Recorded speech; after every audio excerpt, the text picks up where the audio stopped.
عزیز دوستو، بزرگ اور بھائیوں، اللہ تعالیٰ نے قرآن مجید میں ارشاد فرمایا کہ وَبَشِّرِ الَّذِينَ آمَنُوا وَعَمِلُوا الصَّالِحَاتِ، اے محبوب علیہ السلام خوشخبری دے دیں ان لوگوں کو جو ایمان لائے اور جنہوں نے نیک اعمال کیے، أَنَّ لَهُمْ جَنَّاتٍ تَجْرِي مِن تَحْتِهَا الْأَنْهَارُ،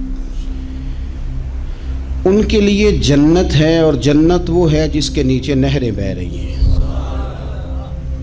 اللہ تبارک و تعالیٰ نے اپنے محبوب کریم صلی اللہ تعالیٰ علیہ وسلم کے غلاموں کو خوشخبری سنوائی، اور سنوائی بھی حضور کے مقدس لبھہ مبارکہ سے۔ آپ انہیں خوشخبری دے دیں کہ ان کے لیے جنت ہے، باغات ہیں، اور باغات وہ ہیں جن کے نیچے نہریں رواں دواں۔ لیکن کن لوگوں کو؟ جو ایمان لائے اور جنہوں نے نیک اعمال کیے۔ کچھ نہ کچھ انسان کو نا عمل کرنا چاہیے۔ وہ جو عمل ہے نا، کوئی بندہ اپنے عملوں سے جنت میں نہیں جائے گا، جنت میں خدا کے فضل سے جائے گا۔ لیکن یہ جو اعمال ہیں نا، یہ سبب بنیں گے اللہ کی رحمت کا، یہ ذریعہ بنیں گے خدا کے کرم کے متوجہ ہونے کا۔ جب ہم نیک اعمال کریں گے تو اس عمل کی وجہ سے رحمت ہوگی، اور وہ رحمت ہمیں اللہ کے قریب بھی لے جائے گی، اور اس رحمت کی برکت سے رب جنت بھی عطا فرمائے گا۔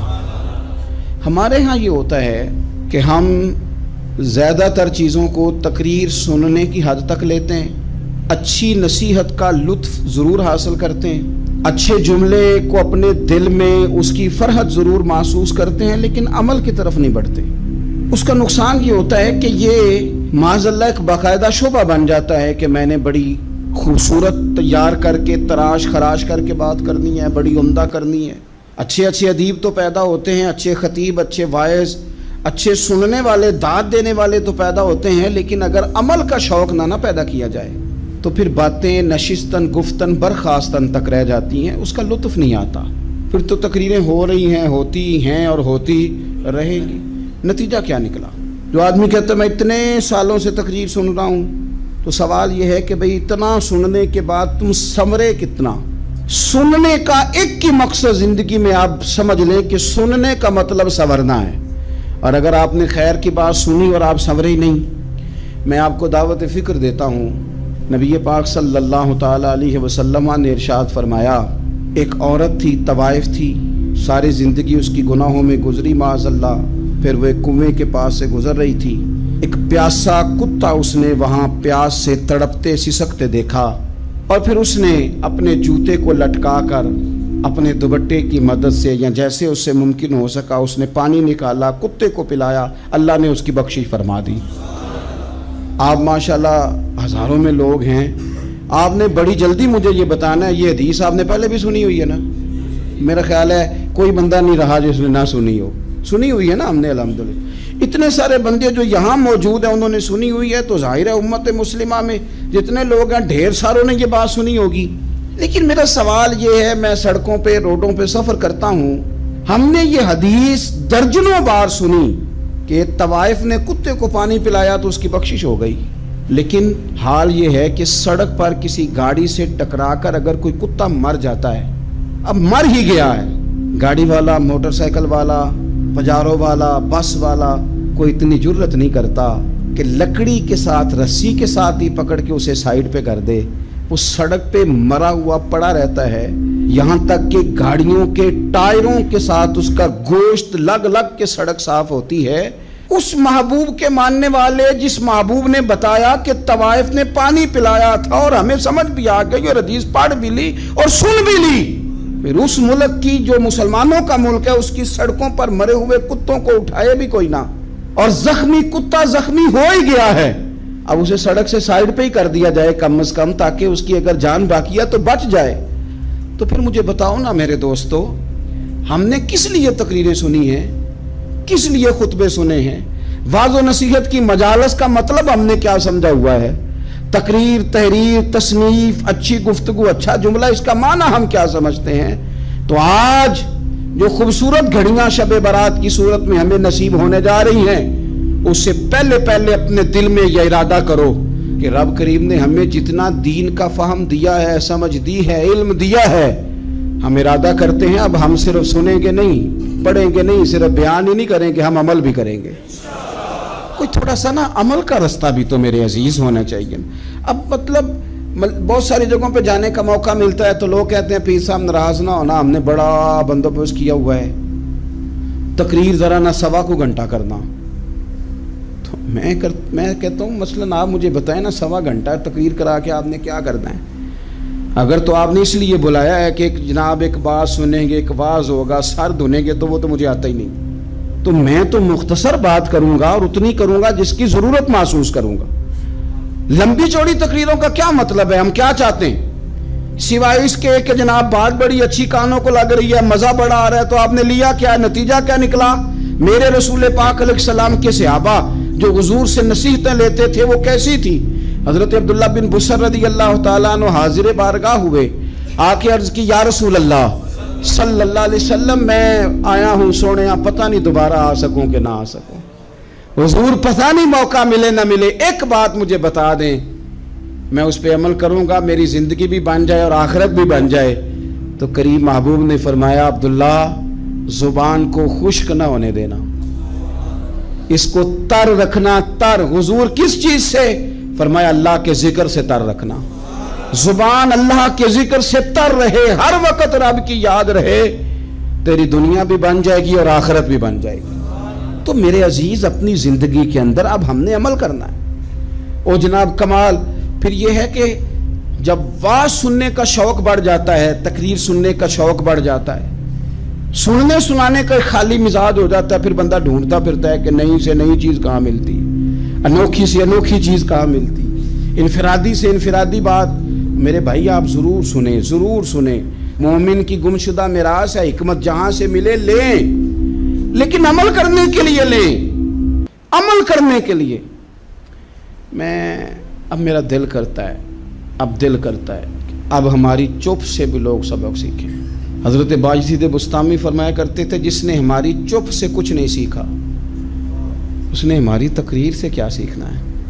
اب تھوڑا سا نا اشاروں کی بولی بھی سمجھیں، اب تھوڑا سا یہ بھی ہو کہ بس بات پوری ہونے نہ پائے اور انسان کی رغبت عمل کی طرف بڑھ جائے، یہ مزاج ہمیں دیا ہے۔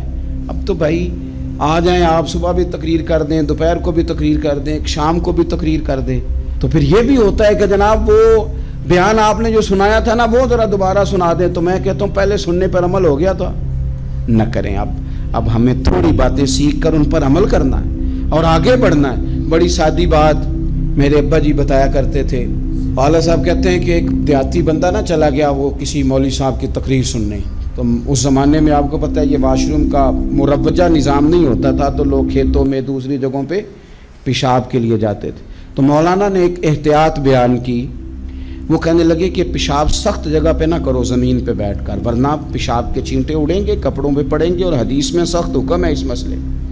تو کوئی نرم جگہ ہو ایسی جہاں پیشاب کریں چینٹے نہ اڑیں۔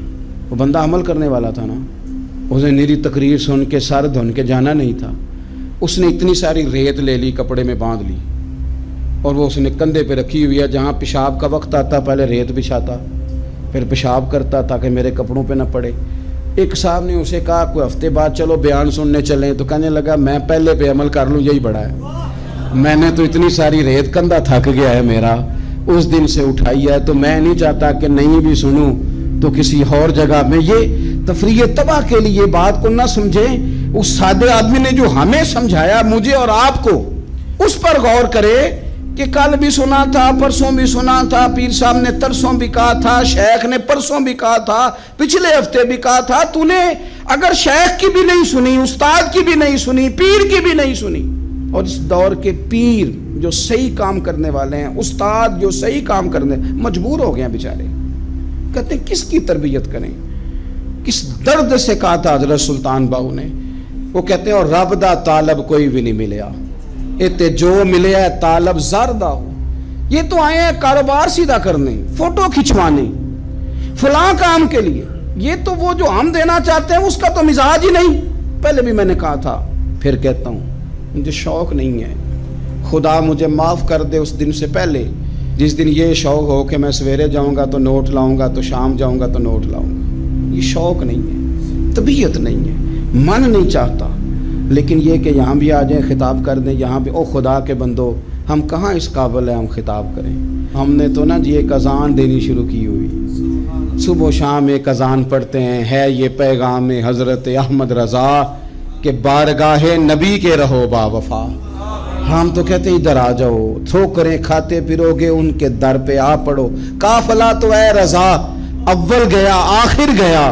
ہم تو کہتے ہیں ادھر آؤ، اللہ رسول کی بارگاہ کی طرف رجوع کرو۔ اور وہ ایک جملے پہ اگر تو عمل ہو گیا، پیار سے باتیں کرتا رہتا ہوں، سب کے ساتھ نہیں کرتا، جس کا مجھے پتا ہو کہ یہ تھوڑا سہ لے گا۔ ایک دوست نے مجھے کہا کہ میں تو آتا ہوں تو مجھے علاقے کے لوگ کہتے ہیں ان کو بلاؤ، تو میں کہتا ہوں پورا عمل کرنا میری غلط ہے، تو پھر میں باقیوں کو بھی لگا جاؤں گا، تو اگر تیرا ہی عمل نہیں ہو سکا تو باقیوں کو میں نے جا کے کیا سمجھانا ہے؟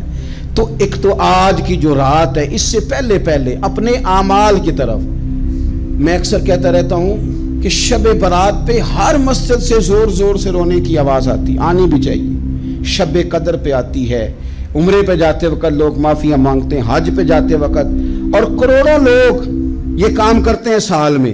اگر 25 لاکھ 26 لاکھ آدمی یا 50 لاکھ آدمی حج کرتا ہے اور وہ جانے سے پہلے معافی مانگ کے گیا، توبہ کر کے گیا ہے، اور کروڑوں لوگ ہیں جو شب قدر میں ہیں، شب برات میں ہیں، اور انہوں نے کھل کے توبہ کی ہے، تو پھر میرے بھائی سویرے کرپشن ختم ہونی چاہیے نا ملک سے، سویرے 75% جھوٹ ختم ہونا چاہیے نا۔ ساری رات تو لوگوں نے توبہ کی تھی، صبح 80% حقوق العباد کا مسئلہ حل ہونا چاہیے تھا کہ نہیں ہونا چاہیے؟ صبح ملاوٹ بہت حد تک ملک سے ختم ہونی چاہیے۔ تو کیا ہم نے سمجھ لیا ہے؟ ہم نے یہ سمجھا ہے کہ شب برات پہ بھی بس ایک رسم ادا کرو، آؤ تھوڑی توبہ کرو چھٹی کر جاؤ، آئیے شب قدر تو توبہ کرو چھٹی کر جاؤ۔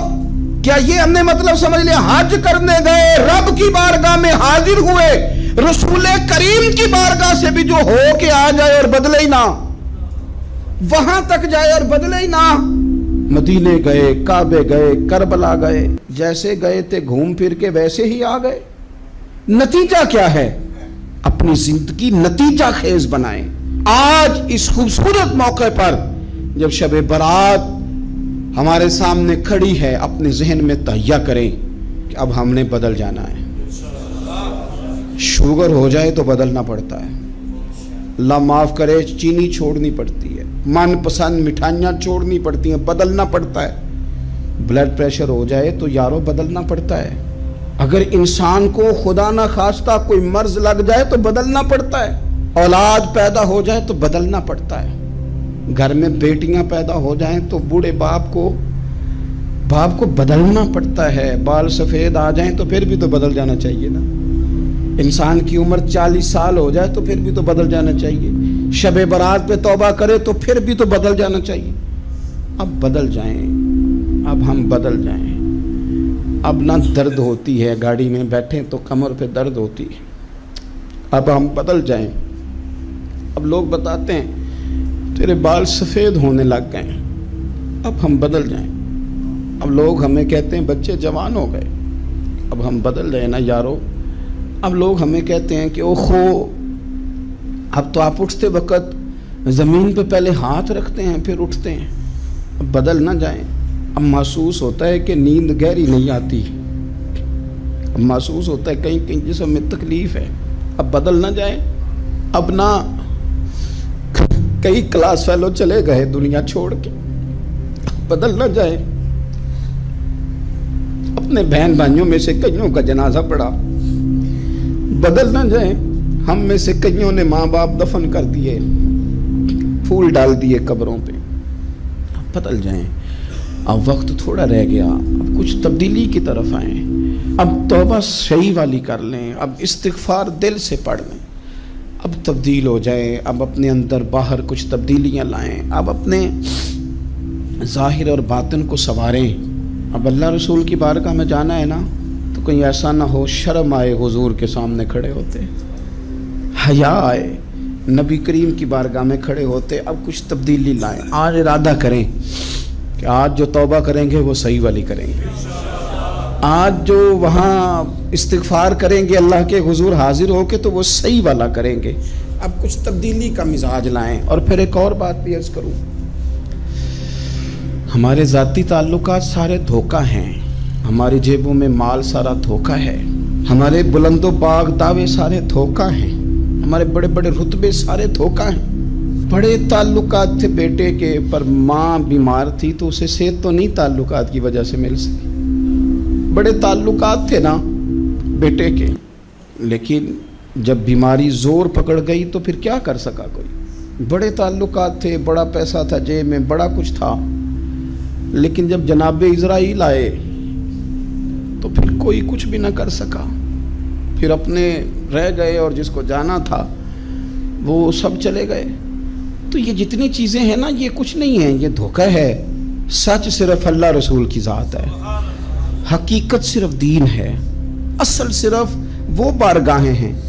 دھوکے میں نہ زندہ رہو، چھوڑ دو یہ بات کرنی کہ بڑے تعلقات ہیں، چھوڑ دو یہ بات کرنی کہ بڑا پیسہ ہے، چھوڑ دو یہ بات کرنی کہ برادری قبیلے علاقے میں بڑا، اور کچھ بھی نہیں ہے۔ کل من علیہ فان، ہوئے نامور بے نشان کیسے کیسے، دیکھو زمین کھا گئی، نوجوان کیسے کیسے۔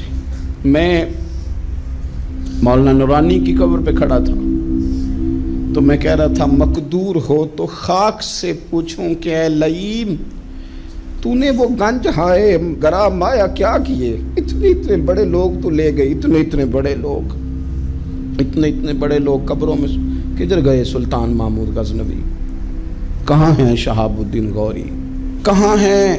وہ لوگ جو میدانوں میں آ کے صرف ان کا نام لیا جاتا تھا تو دنیا کانپ جاتی تھی، وہ کہاں گئے؟ اٹھ گئے سب لوگ، چلے گئے، ختم ہو گیا معاملہ۔ وقت اب ہماری طرف بڑھ رہا ہے، اب تیزی ہے، اب پیغام اجل آیا، کئی ہمارے ارد گرد سے اٹھا کے لے گیا، اب ہمیں بھی تو واپس لوٹنا ہے نا، تو کچھ تیاری کر لیں، کچھ ارادہ کر لیں۔ اور بارگاہ رب رسول کی اس طرح کی ہے کہ بس جانے کی دیر ہے، بس صرف جانے کی دیر ہے، صرف جانے کی۔ اور اللہ رسول کی بارگاہ دوستو وہ والی ہے کہ جہاں نا زیادہ منت بھی نہیں کرنی پڑتی۔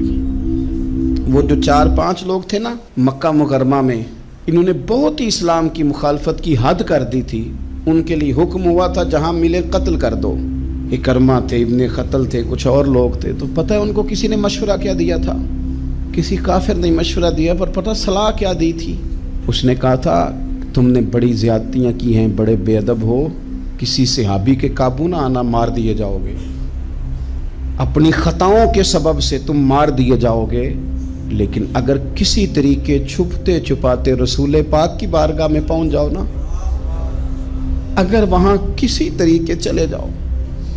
ہم نے پوچھا معافی کیسے مانگیں گے، منہ کیسے دکھائیں گے، ہم نے اتنے ظلم کیے، اتنی زیادتیاں کی، کیسے معافی مانگیں گے؟ تو کہنے والے نے کہا کہ نہیں کچھ نہیں، تم بس کہہ دینا ہم آ گئے، اس سے زیادہ تو بات ہی کوئی نہیں، اتنا ہی تو صرف کہنا ہے آ گئے، اور نہ آتے تو جاتے بھی کہتے، بس تم اتنا کہہ دینا ان العبد اذا اعترف ثم تاب تاب اللہ علیہ۔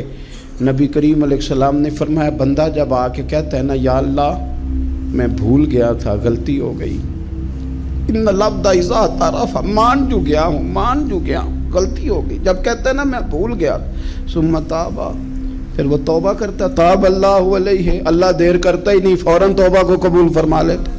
ہمارے ہاں نا کچھ لوگ تو طبعاً سخت ہیں، اللہ معاف فرمائے، اور کچھ رد عمل کے طور پر سخت ہو گئے، کچھ باتیں دلوں میں بیٹھ گئی ہیں جنہوں نے طبیعتوں کو سخت کر دیا ہے۔ کبھی کہیں آپ بہو سے کہ چلو بوڑھی ساس سے اگر کبھی کو بات سخت نکل گئی ہے تو معاف کر دے، وہ تیار نہیں ہوتی، وہ کہتی ہے تمہیں پتہ نہیں میرے ساتھ کیا کچھ ہوا۔ کبھی ساس سے کہا جائے نا چلو بھول گئی تھی بچی تو آپ درگزر کر دیں، تو کہتے ہیں تمہیں پتہ نہیں میرے اندر سختی کتنی آ گئی ہے، دکھ کتنے بیٹھ گئے۔ ہم نا طبیعتوں میں سختی کر بیٹھے، ہمارے دل دھڑکتے ضرور ہیں لیکن صرف اپنے بچوں کے لیے، ہمارے سینوں میں درد اٹھتا ضرور ہے لیکن صرف اپنوں کے لیے۔ ہم نے نا 2 4 5 6 باتیں جمع کر کے ان پر پورا ذہن بنا کے سخت ہو گئے ہیں، طبیعتیں سخت ہیں، دل سخت ہیں۔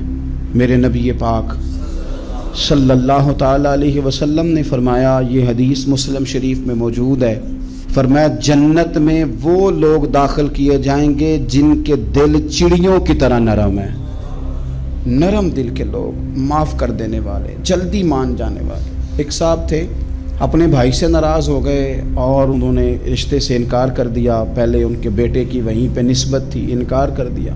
کئی لوگوں نے ان سے کہا, میں نے بھی کہا, تو وہ کہنے لگے پیر صاحب عزت بڑی کرتا ہوں آپ کی, لیکن میں مرد ہوں, ایک دفعہ نہ کر دوں تو پھر ہاں نہیں کیا کرتا. تو میں نے اس صاحب سے کہا, میں نے کہا یوں نہ کر, اگر صبح قیامت تیرے بارے میں کوئی سخت فیصلہ آ جائے اور رب کو منانا ہو کسی مقام پر تو کیا کہے گا؟ بہانے بنا بنا کے ہم سخت ہو گئے, دل اتنے سخت پتھر کر لیے, میں فلاں ہوتا ہوں جی, میں نہیں دوبارہ کسی کی سنتا. اور خدا کے بندو, میرے نبی پاک علیہ السلام نے فرمایا مومن تو اس طرح ہوتا ہے جس طرح اونٹ کے ناک میں نکیل ہوتی ہے, بٹھا دو تو بیٹھ گیا, اٹھ جاؤ تو اٹھ گیا. اور حضور نے فرمایا وہ لوگ جو بہت بد اخلاق ہیں, جھگڑالو ہیں, فسادی ہیں, سخت دل ہیں, وہ لوگ جنت میں نہیں جائیں گے. جو جھگڑے کرتے پھرتے ہیں جھگڑالو لوگ ہیں. عزیز دوستو, اپنی زندگی کے اندر طبیعت میں نرمی, اگر طبیعت نرم ہو گئی نا جی, مزاج میں نرمی آ گئی, تو پھر آپ محسوس کریں گے کہ آپ معاف کرتے بھی جلدی ہیں اور معافی دیتے بھی جلدی ہیں. پھر آپ کے تعلقات بچیں گے, آپ کی نسبتیں بچیں گی, آپ کے بہت سارے رشتوں میں قربت آئے گی, ٹوٹیں گے نہیں. ایک تو دل نرم کریں, کسی شخص کے بارے میں دل میں کوئی بات ہے تو اسے معاف کریں اور معافی دیں. کچھ لوگ بالکل ٹھیک ٹھاک ہوتے ہیں, کوئی ناراضگی نہیں ہوتی, لیکن آپ نے بچی کی شادی کا کارڈ دیا نہیں تو فوراً ناراض ہو جاتے ہیں. اور پھر آپ سمجھا رہے ہیں, قائل کر رہے ہیں, وہ تیار ہی نہیں ہے قائل ہونے کو. سنو, اور اس حدیث کو یاد رکھنا, نبی پاک صلی اللہ تعالیٰ علیہ وسلم نے فرمایا جس کے پاس اس کا بھائی عذر لایا, بھائی معافی مانگنے آیا اور پھر اس نے معاف نہ کیا, اللہ کے حبیب فرماتے میرے حوض کوثر پہ نہ آئے. تو سخت ہو کے بیٹھ گیا, تو کہتا ہے میرے سے پہلے سنے, میں آپ کو بتاؤں اس نے میرے ساتھ کیا کیا. اور ٹھہر جا, اگر حساب کتاب کے بعد معافی والا اصول رکھ لیا جائے کہ پہلے حساب کتاب ہوگا, غلطیوں کا مداوع ہوگا, پھر معافی ہوگی, تو یہی حساب اگر رب کریم بندوں کے ساتھ کرے تو پھر میں اور آپ کدھر جائیں گے؟ تو اس سادی بات پہ آ جاؤ نا, تو 2 جملوں میں حضور نے سمجھائی ہے. فرمایا تم رب کے بندوں کو معاف کر دو, اللہ تمہیں معاف کر دے گا. تو آج کی شب سے پہلے, آج کے دن سے پہلے, رمضان المبارک کے تشریف لانے سے پہلے اپنی طبیعت کے اندر ایسا ذوق لائیں, ایسی طبیعت لائیں کہ ہم نے معافی دینی بھی ہے اور معافی لینی بھی ہے. بعض اوقات ہم رسم ادا کرتے ہیں شب برات سے پہلے, یہ سوشل میڈیا پہ چل گیا, فلانے کو فلان کہہ دیا, اگر کوئی کبھی ہوئی نا تو معاف.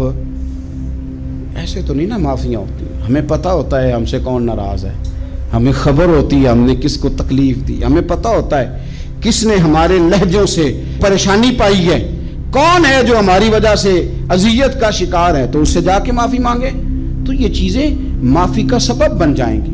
اور پھر میرے نبی پاک صلی اللہ علیہ وسلم نے 2-4 چیزیں اور بھی بیان کی ہیں, میرا دل کرتا ہے کہ وہ بھی ذرا آپ کو عرض کر دوں. حضور سید عالم علیہ السلام نے نا جنت میں لے جانے والے جب اعمال بیان کیے تو حضور علیہ السلام نے فرمایا کہ ایک تو زکوٰۃ صحیح ادا کرنا, شرک سے بچنا, توحید پہ قائم رہنا, اور زکوٰۃ ٹھیک ادا کرنا, اور اپنے رشتہ داروں سے اچھا سلوک کرنا, جنت میں داخل ہو جاؤ گے. یہ جو ہمارے زیادہ قریبی لوگ ہوتے ہیں نا, ان کا حق بھی شریعت نے زیادہ رکھا ہے, اور یہ بعضوں کا تکلیف بھی زیادہ دیتے ہیں. لیکن میرے عزیز ایک بات سمجھ لیں اچھی طرح سے اور اپنے دل میں بٹھا لیں, میں نے درجنوں بار کہی ہے, پھر کہتا ہوں, اللہ تعالیٰ نے جو خاندان میرے لیے پسند کیا ہے نا, مالک نے مجھے وہاں پیدا کیا ہے, تو جو چچا اللہ نے میرے لیے پسند کیا ہے وہ مجھے بھی پسند ہونا چاہیے, اور جو ماموں اللہ نے میرے لیے پسند کیا ہے وہ مجھے بھی پسند ہونا چاہیے. انسانوں کے اندر کمزوریاں بھی ہوتی ہیں, خوبیاں بھی ہوتی ہیں, لیکن ہمارا یہ مسئلہ بن جاتا ہے کہ ہم نہ صرف کمزوریوں کو ڈسکس کرتے ہیں, خوبیوں کا تذکرہ کرتے ہی نہیں. اپنے مزاج کے اندر اس بات کو آپ نے پیدا کرنا ہے. آج ایک اور ارادہ بھی کریں, ایک اور اپنے ذہن کے اندر بات بھی زیادہ شوق کے ساتھ پیدا کریں. آپ یہ کوشش کریں کہ اپنی صلاحیتوں کو دیکھیں کہ آپ میں کیا خوبی ہے, بولنے کی ہے, لکھنے کی ہے, مال خرچ کرنے کی ہے, کسی کو پیغام دینے کی ہے. مسجد نبوی شریف میں ایک بی بی صرف جھاڑو خالی دیتی تھی، بیمار ہو گئی تو سرکار تیمارداری کرنے گئے اور صحابہ نے حضور کو اطلاع دیے بغیر تدفین کر دی، جنازہ پڑھا دیا، تو حضور نے قبر پہ کھڑے ہو کے دوبارہ جنازہ پڑھایا۔ اپنے وجود کو بیکار نہیں رکھنا، اس سے کوئی کام لیں۔ اللہ فرماتے ہیں افحسبتم انما خلقناکم عبثا وانکم الینا لا ترجعون، فرمایا تم کیا سمجھتے ہو ہم نے تمہیں بیکار پیدا کیا ہے، اور کیا سمجھتے ہو تم نے لوٹ کر ہمارے پاس آنا نہیں؟ ایک ذرہ بھی تو بیکار نہیں ہو سکتا، لہذا میں کسی شخص سے بیزار نہیں ہو سکتا۔ اپنی اس صلاحیت کو ضائع نہ کریں۔